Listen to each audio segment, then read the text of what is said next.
Welcome back everyone to the Moneycontrol live stream. You're watching another edition of Markets with Santo and CJ. And it looks like a bit of fatigue is permeating throughout the market, Santo, after what has been 7 days of straight gains.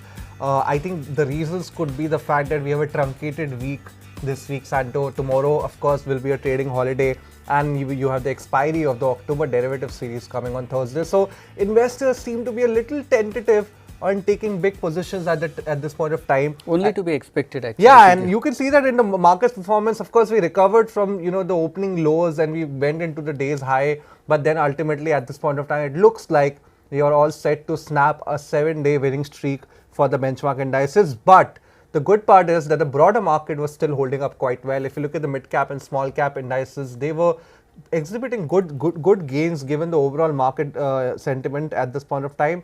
And among sectors, PSU banks clearly remained the toast of the town, Santo. The Nifty PSU bank index were higher by about 3%, 3.5%, while metal and IT stocks were also gaining surprisingly, while banking names were not doing that well, Santo. Well, I think we're seeing some kind of renewed buying interest in second line stocks, given that the overall sentiment continues to remain positive at this point in time. CJ, what caught my attention, among big moves today was the huge build-up of position in BHAL futures. The stock has risen almost close to about 70-odd% Yeah, over I the think last the 3 entire months. power pack is doing quite well at this point of Exactly, time. and the open interest position in BHAL at this point is the highest for the year so far. So I wonder really what has suddenly caught the attention of the bulls in this I think, particular Santo, stock. it is probably also the fact that a lot of people have been talking up in the, talking of the sector in the past 1.5 months. There has been, I mean, if you, not only BHAL, if you look at some of the transformer stocks out there, I mean, look at some stock like Voltamp, it has been doing spectacularly over the past 1.5 months. So clearly, the entire power sector and the buzz around that power sector and a return of capex in the power sector has got investors excited at this point of time. Looks like that, and with that, let's head into the stocks on a watch list this afternoon, beginning with MCX. Now, CJ, last couple of quarters, there's been some good pickup in MCX top line, and this has largely been driven by the increased activity in options trading. Yeah. Because of the implementation of SEBI's peak margin rule, a lot of activity has shifted from futures trading on to options. Just like it happened in the stock market as well. Yes, but that said, a lot of volatility in crude oil prices as well as prices of natural gas too are helping MCX, given that 60% of the revenues come from trading in these contracts. So while prices of crude oil and natural gas have been coming off, overall the interest remains very high because those have been very volatile. But there's a slight, there's a fly in the ointment, if I may use that term, CJ. Now, according to IFL, the bigger concern at this point in time is that MCX is now trying to transition its trading platform. Earlier, the arrangement, the contract was with 63 moons. Now that contract came to an end in September, and 63 Moon has said that it will not service the contract anymore at this point in time, and it could take some time for MCX to transition to the trading platform designed by TCS. Now, the issue is trading continues, except that in the case of any glitch in the existing software at this point in time, 63 Moon will not give any service. So that is something slightly worrying, at least as far as IFL is concerned, and that's why it's taken a cautious view on the stock, notwithstanding the fact that overall turnover of MCX has risen quite dramatically in the last couple of quarters. True, Santo, and I think if you look at that contract also, I think because it's running into its last month, and the fact that it has run up a little bit more than what market was expecting, and given the high cost associated with that contract, I think it has also forced analysts to trim their EPS estimate for FY23. But apart from that, if you look at the earnings overall, generally, given that MCX has been seen as a market infra play, a tech platform play, I think there has been a lot of buzz, revival in buzz, I would say. Actually, not a lot of buzz, because it was a similar sort of a trend we were seeing last year as well, and then we saw a massive fall in the stock, and then now we have seen a very, very strong recovery. So overall, I think things are looking quite good. Technically also, if you look at it, the stock, some of the momentum indicators seem to be on an upswing at this point of time. So I would not totally be discouraged by any sort of consolidation in the near term, especially because of this extension of the 63 Moons contract for about a month. But overall, yes, the transition to a new platform, trading platform, technically it can always be a very, very challenging thing, although TCS has a very, very strong track record when it comes to capital market led technology. I mean, I think NSE is one of those companies which does utilize services from TCS. Globally also, some of the major stock exchanges have utilized TCS services. So I think therefore it will not be too much of a big concern. But yes, there would be a little bit of uncertainty, at least for the couple of quarters. Is the transition period, I think, which is giving rise well, to some Santo, bit of moving on, a name on my list today is from the real estate space, and this is one stock that is going strength to strength at this point of time. DLF, clearly a very, very strong numbers from the company for the second quarter. If you look at residential sales booking, they were up almost 36% on a year-on-year basis. And remember, the year-ago quarter was actually a high base, Santo, given the fact that we had just come out of second wave. There were a lot of concessions being provided by various governments, and therefore it led to a very strong, uptick in sales. So clearly, the residential business has been very, very heartening.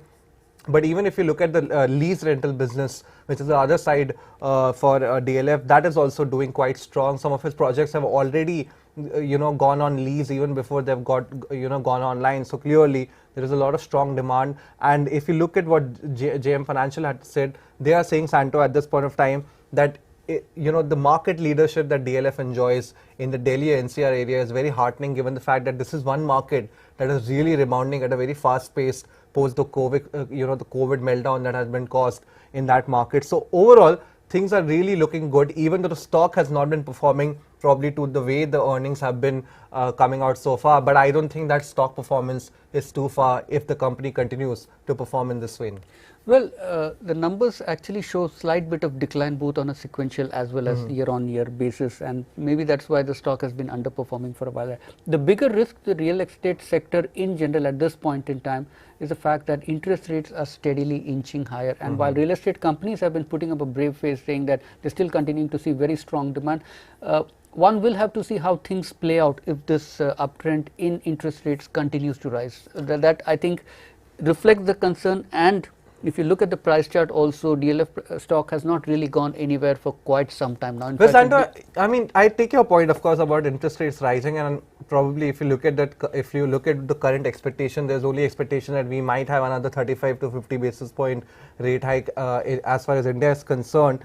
But if you look at what the industry has to say, they have said that they have the ability so far to absorb another 50 to 100 basis point without destroying any sort of demand. So clearly, there is a lot of strong demand, and I think at this point of time, it's a psychological effect. Because interest rates are rising at this point of time, you expect them to be higher in the future, and therefore you want to lock them in at the current juncture. And sometimes that can play into some of the richer buyers out there trying to hoard or basically buy in at this point of time, lock in this interest rate in the expectation that maybe interest rates will be higher in the future. And maybe that is why we are seeing the sales demand so far not being hit so much, even though rates have been risen almost 190 basis points. Maybe I could argue it the other way around. I would rather wait for demand to get destructed a little bit. That is because we are market people, Santo. But real estate market is one of those funnier market where demand is more as prices are higher, and demand is lesser as prices are lower. And that has always been the quirk of residential market, not only in India, but world over. And that is how the psychology always works as far as buyers are concerned. Well, and let's move on to the next stock on our watch list. It is VIP Industries. Now, with the resumption of travel, that we are seeing it very clearly, especially in the form of higher airfares. I think so. This is one company which will clearly benefit from that, and we have seen it in the second quarter numbers as well. Good strength, and the management was quite optimistic. In fact, in the first 2 quarters of this year itself, VIP Industries has clocked close to about 1100 crore worth of sales, which is quite a decent number. And again, the management has said that it's confident of doing closer to 2200 crore worth of sales for the whole year. So clearly, it expects this current rate of growth in its top line to continue. Now, the second quarter was slightly sluggish because that has typically been the trend. The strong quarters for VIP Industries is the June quarter as well as the December quarter. And now that we are headed into a stronger quarter where really travel picks up in a big way, maybe you could see some upside to this guidance, CJ. Well, Santo, clearly, if you look at what analysts had to say after the company's earnings, at this point of time, fundamentally, it's becoming very difficult to argue against VIP industry, especially given the sort of numbers that the company is posting every quarter. But I think it will be very crucial from my point of view to see how this pent-up demand goes or basically evolves going ahead, whether it fizzles out because of, let's not forget that there are new variants now back in the conversation, the new COVID variants that have been identified. There is a little bit of concern within government circles as to the virality of these sort of variants, and we will have to wait and see whether that probably pushes back some of the vacation plans, some of the travel plans that a lot of people might have made for the upcoming quarter or the ongoing quarter, actually I should say. And overall, of course, this pent-up demand can only last so long. With airfares rising, you have inflation, general inflation rising. It is going to be difficult and more difficult to be able to plan vacations almost on a 6-monthly basis that people have been doing so far. So I think the story so far has been great, but going ahead, clearly some challenges are emerging on the horizon for me. Your stock, CJ. Well, last out, Santo is a peculiar name. I think it's a stock which has been in the limelight, then gone away into the the depths of a cave, and then have come back again. And this is D-Link. At this point of time, the stock has risen about 47%. If you look at it in the past 1 month, on what is appearing to be a very, very strong earnings outlook, at least for the next 12 months out for the company. If you look at the second quarter performance, Santo net profit grew almost 80% on a year-on-year basis, largely driven by a very strong top-line performance. And some of the HNIs also have checked into the stock. Recently, Ashish Kocholia raised stake in this company. Safir Anand, another prominent investor. I mean, you guys must have read his tweets and heard about him on Twitter. He has also lapped up the stock. So clearly, a lot of HNI interest is coming into the stock. And if you look at what the company had to say recently, when the annual report came in, Santo, they are saying that it seems like a very, very once in a sort of a generation sort of an opportunity that is emerging in India. And they're really expecting a very, very strong demand environment heading for the next 3 to 4 years. Given the rise of digitalization in India, you have small businesses, trying to digitalize their operations, and therefore demand for routers or all those sort of connectivity products is on the upswing. And therefore, I think this is one stock that is worth keeping an eye out on. Well, definitely good argument there, CJ. Though at this point in time, I would be a little skeptical because there's a lot of much of the action right now is being driven by deep pocket traders. We're not seeing any. Yeah. I would always look for some bit of institutional interest, and that doesn't seem to be the case right now. Almost other than promoters and domestic investors, you don't have any other stakeholders in the company at this point. So that's my only concern. Not a I mean, one could argue it the other way also, but I would be a little suspicious at this point in time, because when institutional volumes typically or institutional stakeholding is low, it's very easy for the price to be put up. So you see a lot of volatility in the short term. That is true, Santo, and I think as an investor you would hope that probably institutional activity will also pick up, but this has been a stock where generally institutional activities throughout ages has been largely quite low, and probably that has to do with the fact that the company itself has not really been too out there as far as say for example holding analyst calls are concerned, or holding management meetings is concerned. So clearly that can put off a little some of the institutional investors out there. But overall, if you look at just go by the pure fundamentals, this is one stock that is really popping up in a lot of radars at this point of time. Well, there's the other thing also, often institutions also seem to come in after some of the other local big names have bought into the stock. We have seen quite a few cases. Yeah, absolutely, absolutely. I will not be surprised if some of the PMS just start checking into the stock going ahead. Well, Karur Vysya Bank is the last stock on a watch list this afternoon. A strong set of second quarter numbers. The stock has already been undergoing a re-rating over the last couple of months or so, and the second quarter numbers have kind of justified the market's conviction in the stock. Slippages have been quite moderate. Credit growth has been fairly robust at about 17%, and more importantly, asset quality too has been improving. Broad-based growth there for Karur Vysya Bank. There's been good traction across all the three verticals, retail, commercial as well as agri loans. Return of assets now stands at about 1.2%, and the company management is confident that it can exit this year with an ROA of about 1.2%, which is fairly good. Anand Rathi and MK are among the brokerages which are bullish on Karur Vysya Bank.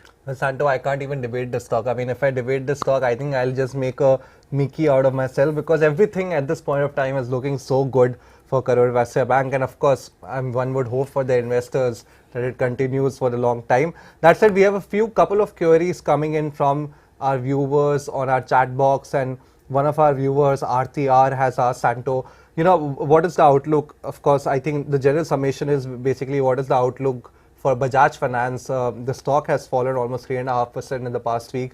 I hear you, Aarti. I mean, if you look at some of the banking names that are doing so well, and then you look at Bajaj Finance, clearly it has been a marked underperformance here. But I think this is largely driven by, I think, a valuation game more so than fundamental game. I think fundamentally, clearly, there are a lot of reasons to be very hopeful and very, optimistic as far as Bajaj Finance is concerned. If you look at loan growth numbers in the second quarter, you look at net profit numbers, you look at the asset quality, almost all of those things tick a box at this point of time. But valuation, of course, has been a big concern. I mean, at a time when banking stocks are reasonably valued in the market, even despite a decent 2022, Bajaj Finance, despite having a correction in the past 6 months, is still quite expensive. And there is a good reason why Bajaj Finance is available at 8 times book, say for example, compared to an HDFC Bank, which is available at 4 times book. But I think overall, if you look at it from a long-term perspective, Bajaj Finance has made money for a lot of investors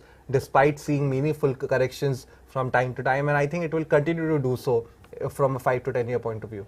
Well, yeah, the easy money in a stock like Bajaj Finance seems to have already been made, given that the stock has given some 100x returns over the last 10 years. That's huge returns. Now, you can't have those kind of returns every now and then.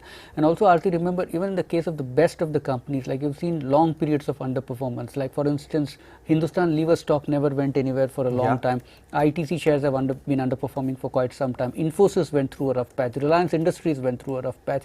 So, all the companies, even if they are the leaders in their segment, there comes a time when, even when things are going well or not going well, the market doesn't seem to be in a mood to appreciate the pedigree of the stock and its performance. So I think right now the kind of growth rate that you saw in Bajaj Finance till some quarters back, that has eased a bit, and that was when market was willing to give a higher multiple. Now with competition intensifying and all those other factors, the growth rate is unlikely to be as swift. Remember, the base is also getting wider at this point in time. Yeah, absolutely. So some bit of slowdown in growth rate will be there, which is why the market now seems to be a little tentative in giving Bajaj Finance the same. And also, Santo, new competition is coming in. Of course, now you have another company from the house of RIL, Geo Financial Services, trying to become a fintech play. You already have new age companies like Paytm who are trying to be in that space, and Bajaj Finance itself is trying to undergo a digital transformation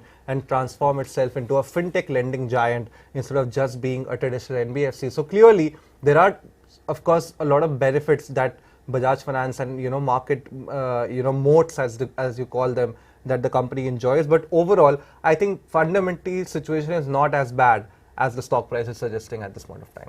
Well, Santo, another question is coming in for Jubilant Foodworks from Karthik Krishna. He asks our thoughts basically on Jubilant Foodworks. Now, this is one space where you have been a little iffy recently because of your concerns around inflation. But I think if you look at the QSR space in general, Karthik, this is one space that is going to be if you are a believer in the India growth story and the India consumption story, there is no way that you can actually miss out on QSR. And I was having a conversation with one of the investors, Santo, and he told me that actually QSR is more FMCG than some of the FMCG companies out there. Because if you look at the sort of delivery that they provide, the fast turnover that they have in terms of their product and service, clearly QSR at this point of time is a very, very sweet spot as far as growth runway is concerned, and therefore a Jubilant Foodworks, clearly, which has been one of the market leaders as far as QSR is concerned, it has transformed the entire industry, and it is continuing to transform itself by getting into new products, trying to innovate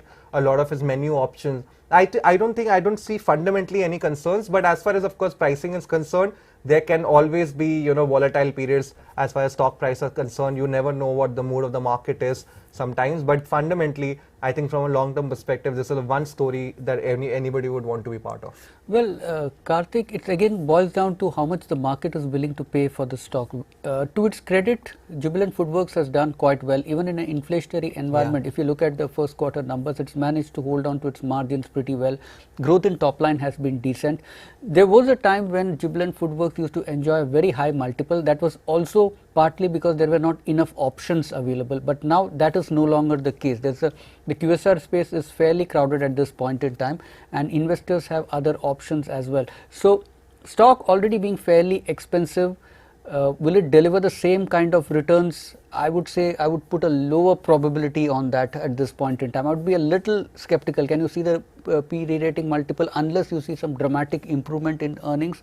I think that's a little doubtful. That said, good company, but fairly expensive at this point. Well, Santo, I mean, if you look at the QSR space in general, I mean, the expectation it will compound at anywhere between 20 to 25% over the next 10 to 15 years. Now, even if you were to assume that Jubilant were to be in line with the industry growth rate, I think that in itself you get almost 20-25% sort of a compounding on an annual basis. Now, if you look at Jubilant's history, it has generally outperformed the market, and therefore, if you were to go with even a low expectation, I think this is still a very, very strong space to be in. Strong space, yes, but I'm not seeing that 25% kind of growth here, at least in the top line. So, of course, the past 3 months, 3 years, of course, has been a bit of a dodgy story or volatile story for the entire QSR space. But I think that is general expectation from a lot of industry groups that this QSR space will be among the better growth stories within the entire consumption space than say some of the, your traditional FMCG or your consumer discretionaries like automobiles and the likes. Well, and with that, what are we keeping an eye out for tomorrow, CJ? Well, Santo, largely earnings. Of course, tomorrow we will have a trading holiday, so there will not be too much to, digest. But if you look at some of the companies that will be come out with their earnings tomorrow, and therefore the market will react on Thursday, will be Gland Pharma and Dabur India. These are the two names to watch out for. Of course, on Thursday, you have companies like SBI Cards as well as Indus Towers coming out with their second quarter earnings. So the market will also be reacting to that. And of course, keep an eye out on the global markets because of our trading holiday tomorrow. We will be catching up to almost 2 days worth of action on Thursday. So there could be a little bit of volatility along with the F&O expiry. As I mentioned at the beginning of the show, the monthly F&O series will expire on Thursday, and that of course adds to the volatility. Well, and with that, we wrap up this edition of Markets with Santo and CJ. Thanks for watching, and please do send in your feedback in the comment section below, and wish you a happy holiday tomorrow. Yeah, and guys, keep following us on the social media links that you can see at the bottom of your screen, and you know the place to be for all your financial news. That is moneycontrol.com, and you can also download the Moneycontrol app. We will catch you live Thursday morning at 9 a.m. Till then, have a happy holiday and a great rest of the evening.